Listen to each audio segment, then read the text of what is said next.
What is going on, guys? Fighting Game Select is here. Now we got a special guest all the way from the Asia region, Majin Obama. What is good? What's going on, man? How you feeling? You know, I feel like it's a great day today to talk about some Tekken. So I was like, maybe I got to hit up Majin Obama, man. I know you've been playing the Tekken quite a bit. I'm not sure if your character is in this game right now, but are you messing with anybody in particular? If your character isn't in a game, you gotta change. You gotta get a new character, right? We're gonna talk about people who are getting carried, and we're gonna name 6 characters that are getting carried in Tekken 8 right now. And I know that you probably got a couple opinions depending on the characters you fought against. I got a couple on my head too. Kizzie, you're talking about a couple characters. There's like 10. There's like 15 I can name. But we gotta lock down with 6. So the people that didn't get selected, they can feel like, oh man, I'm safe. Like I'm good. Nothing to worry about. I'm working hard. All right, so we can get it started, right? So I think if you were to pose this question to people who have been playing since the early betas or even like just whenever they started with Tekken 8, I think there's a certain collection of characters that are almost unanimous that are going to get said, right? And I can't be here as an Azu Senna player without telling you Azu Senna players are carried as this character is dumb as. And you know what? On there's 2 wolves inside me, right? On one level, I'm like, if you take away a couple of these tools, she's not that scary. But she's got some dumb, right? Running 3-2 obviously is going to take the cake. You can dictate so much offensive pressure with you kind of just, bang on that until your opponent shows you that even at close quarters, they're willing to sidestep left duck it. Even then, sometimes they can get clipped. Just because the follow-up on that attack has this weird radial hitbox that I do not know why they okayed for some reason. It's really good at being able to catch people sometimes. And then her jab strings, man. 1-1, 1-2, 2-1, the 2-1 string. She has a lot of value to where you can play big Tekken and you can play little Tekken too. And that's all in one character. I'm glad that you enabled my feelings. We forgot to mention the cherry on top with this character is you don't have to commit to her. She's easy as hell. You can learn in like 15-20 minutes. It's like you're not really she doesn't really have anything that crazy to where you have to like super hard commit to her or anything like that. This is a character you can learn in 15-20 minutes and be pretty effective with, honestly. The toolkit kind of like works for itself. Who else do you think is carried? I don't know if you had this one on your list, but I'm gonna steal this one. This one is a personal pain point for me.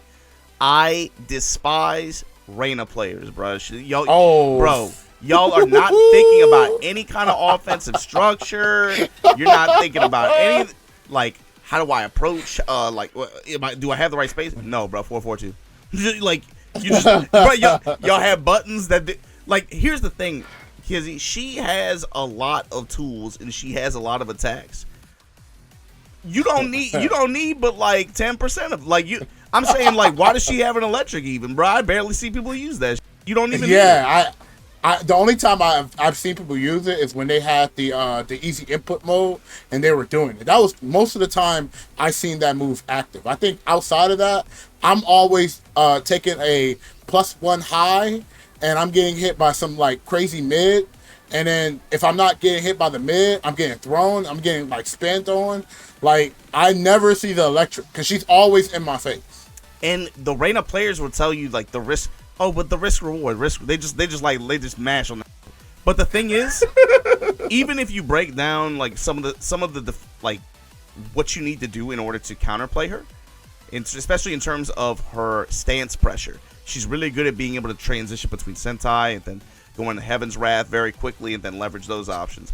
The problem is that stuff happens so fast. It happens so fast, and then a lot of these attacks kind of look the same, right?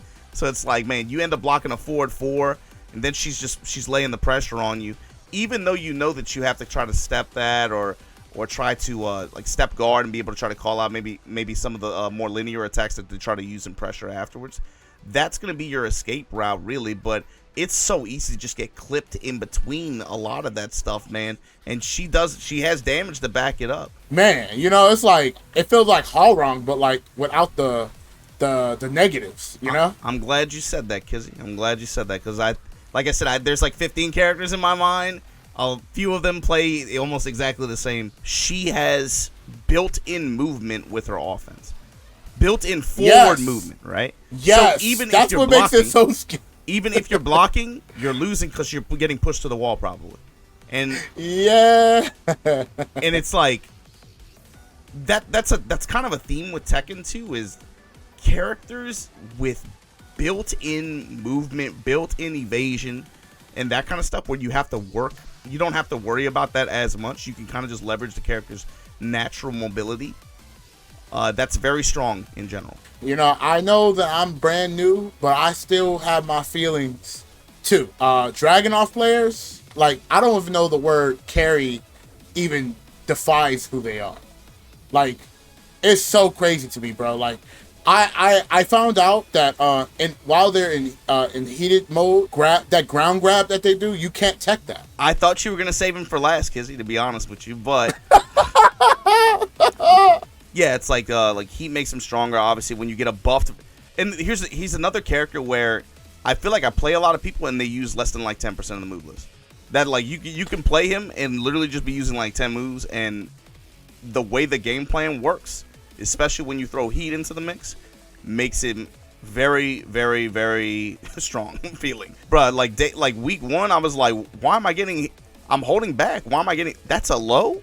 Why did they give him another low? Like, bro, Razor down to Razor. That wasn't good enough. When you got tools like running 2 in a game where it's easier to execute running attacks at close range like that, you can get more and more of that push, that it's frame advantage, and it's like it's really, really good at just steadily kind of pushing you back to the wall if you're not really good about stepping at close range. And man, it's also the fact that a lot of the animations for those attacks that he's using that he uses in pressure like that, they start with this kind of like shoulder spin visually to where it can be hard to react to what he's doing.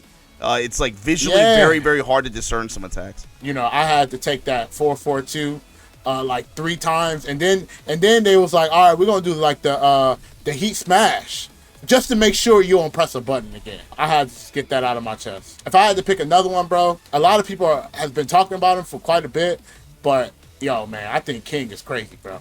All right, so you went a different direction on this one than I did. Here's the thing. I cannot disagree, especially given context. Throws got buffed in this game. He's the default grappler. He, built-in throw mix-up. The natural merits to that, and in some situations where, with the rules of this game, right, where so like if on power crushes, if you land a chain grab on power crushes, those that's unbreakable. You know what I mean? Yeah. That's crazy. He has scenarios where he can guarantee himself insane damage just off of throws, and it's not like he doesn't have other tools too, right? I mean, shoulder shove, the low hammer, right? He has other tools that really, really, really shine in this game right now. He uses heat, obviously. Again, that was a recurring theme with these characters, right? Is who's using the system mechanics really, really well? Who do they almost like? I felt like they almost catered to some of these characters with the system mechanics. I feel the same. King, you can be playing your heart out. You can be like lights out. He gets heat. He lands an activation, and then it lands a smash. And all of a sudden, it's like, well, the whole round, you might be throwing away the whole round. That's crazy. That's the craziest part, because it feels that way. Now, I was gonna say I don't disagree. I agree, obviously. But I'm saying, like, if it's King, I kind of like that he feels strong in a way. I kind of like that he feels strong. However, the way it plays out maybe is probably uncomfortable for a lot of people. You know what I mean? And I think that's what it is, especially when we talked about how the throw works. Even you can't even sidestep throws, right? Yeah, they have throws have homing properties in this game. So all of that mixed together, and then throws being that strong, I think that's probably the reason why. Like, because I feel like watching King a little bit, he can fight. He got stuff outside of throw. When he activates heat and you're both just kind of like standing there like that, it's like, all right, come on, guy. Like, I know you want to press it. I know you want to press the smash. Come on. You got to just, like, chill. Don't even, like, make an attempt to really even try to, like, swing on him. Just like, all right, bro. Like, come on, And Devil Jin, obviously, y'all are characters. Y'all are, like, it's not even close to me. Like, this is another obvious one. This character in Heat is so scary just because of the threat of his smash. And then we're not even talking about the stuff outside heat, right? When we talk about 442 and just how much that controls space and just does everything. This character is a boss character. His new stance, Morning Crow, is that's new. I've never seen that before. It's hard to deal with. It's hard to deal with. There is some counterplay, but like I said, that heat smash and then what it leads into, there's options that you can make defensively, but they're just not really in your favor, to be honest with you. He's one of those characters, like, once he activates heats, again, you got to just be like, all right, bro, get it. You got it. You got control of the match. Like, you do what you got to do. And it's like, again, what the character forces out of you defensively is kind of tough in those situations. Early on, once this game starts to get ramped up with the competitive circuit, I definitely expect DJ to be a present threat at the top level. Even especially with regards to like some of the players who are going to be running him. If I had to pick my character, it would have to be June, bro. I'll add to this in a minute. The reason why I say June is mad carry, bro, is because for what I experience, I feel like all of her moves, they hit in the most craziest range. So like, I feel like most of the time that I'm like outside of range, I can't really punish how like I can't visually realize like, oh, is this punishable or not? And she gets a conversion off. And I think that's crazy. Man, let me know if I'm wrong about that. Nah, she forces a lot of string recognition and then also defensive mobility out of you, right? There's a lot of stuff where there's a lot of strings and attacks that she has and with the way that like a lot of players will set up their offense and pressure, where she's gonna force you to have to like look for a sidestep guard here, force for a sidestep duck here. She forces a lot out of you on the defensive end, and yes, some of her hitboxes are extremely obnoxious, but I mean, I think some of the biggest offenders is just the way she's kind of unique in this game because of the way she can sacrifice health and then get health back, right? With regards to the heat system. That's interesting. The heat system, she's probably one of the most interesting characters in the game because of how the heat system complements her gameplay, right? So it's like she's sacrificing health to just throw out safe launchers, essentially. So for them, it's like, well, I'm giving up some health here, but I'll probably get it back. Like it's not a big deal. So they're swinging, they're throwing haymakers at you, but they're not even really like doing the haymaker animation. They're kind of just like, all right, yeah, here you go. Yeah, that's crazy to me. I was thinking her or Victor, bro. Like, here's the thing, man. We could talk about the game at like mid or high level, right? June, I don't think is a bad one to bring up.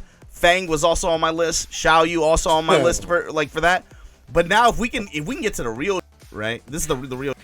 If we're talking about just like scrub play, Lily players, y'all carried. Warong players, y'all carried. Yoshi players, y'all carried. Nina players, y'all carried. Carried by ignorance. Who did you say? Who else did you say? I said Victor. Victor players, y'all might not be carried, but y'all carried anyway, man. Mash it on armor, down, then sweep armor. Gunshot, shut the hell up, man. Get out of this game. Bro, the coolest character actor and then the lamest character in the game. I know. One of the reasons why I mentioned Victor a little bit, bro, because I was sitting like he has like 3 moves that like look the same, and I can't tell. Like, imagine like in tournament, right? Imagine you go all the way to like Japan, and let's say for example you don't got headphones. I feel like that character just got 10 times stronger. Yeah, that's something that I noticed too. Is like audio cues really help for him. If you're playing with the sound off, that's for him. Like, I noticed for myself, I noticed like when you got to play with the sound on, because it definitely makes it easier to recognize certain attacks and distinguish certain possibilities in certain moments with him than even like with other characters compared to other characters. If I can be real, just my scrub minds, he's y'all carried as hell, bro. All y'all carried. We're all carried. Yeah, I play Lee Chowland, bro. The least carry out of here. You're a method actor, I understand, Kizzie. Like, you're like Heath Ledger in the Dark Knight. You can convince yourself of fiction, but you believe it, so it's real to you. I understand. You know, I really don't like. I can't. I feel so disrespected and attacked that I think it's totally okay to just end it right here. Where can they follow you, bro? Y'all already know, man. Just search Majin Obama. I'm everywhere. Tell us what you guys think, man. Like, how do you guys feel about Tekken 8 right now and all the characters' power level and things like that? And we'll see you guys on the next episode.